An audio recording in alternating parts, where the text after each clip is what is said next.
Assalamualaikum warahmatullahi wabarakatuh. Jumpa lagi Ayah Agus Matbeken. Kali ini Ayah akan menceritakan sedikit legenda Betawi, yaitu Nyai Dasime. Nama Nyai Dasime memang cukup familiar dan kerap dikaitkan dengan legenda Betawi. Namun demikian, dilansir dari buku Ensiklopedia Jakarta, cerita ini masih banyak kontroversial. Apakah cerita ini nyata atau cuma legenda? Untuk itu mari kita simak dan ikuti cerita ini. Ini adalah kisah seorang nyai, wanita yang dijadikan gundik tanpa dinikahi, dari desa Kuripan yang letaknya di sebelah kanan Ciseeng. Setelah menempuh perjalanan dari Parung sejauh 10 km.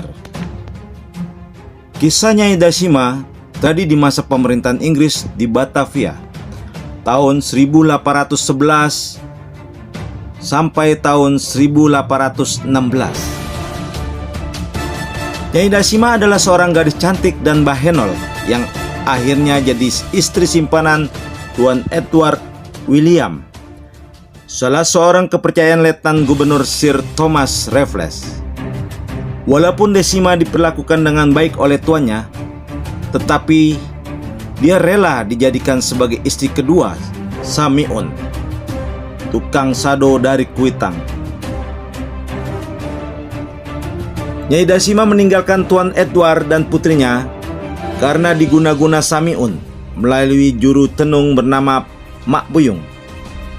Dasima akhirnya memilih kawin dengan Samiun dan meninggalkan tuannya setelah diinsapkan bahwa kawin tanpa nikah atau kumpul kebo adalah suatu perbuatan sangat terlarang dalam Islam. Tragisnya, Nyai Dasima akhirnya dibunuh oleh Bang Puase, jagoan dari kampung Kuitang, ketika dia dan suaminya hendak nonton tukang cerita di Gang Ketapang, depan sawah besar sekitar Jalan Gajah Mada. Dia dibunuh atas suruhan Hayati, istri pertama Samiun, yang kalap dibakar api cemburu. Peristiwa ini terjadi kira-kira di depan markas marinir di Kuitang, sebelah toko buku Gunung Agung, Jakarta Pusat sekarang.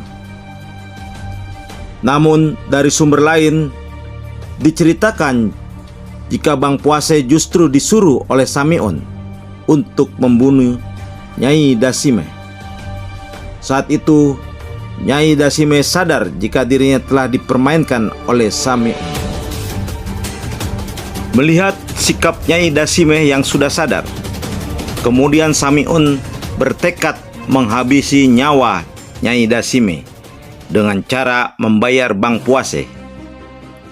Usai dibunuh, jasadnya Nyai Dasime dihanyutkan ke sungai Kali Ciliwung. Begitu tragis cerita dari Nyai Dasime, legenda dari Betawi. Mungkin sampai di sini aja. Sampai jumpa lagi di lain kesempatan. Assalamualaikum warahmatullahi wabarakatuh.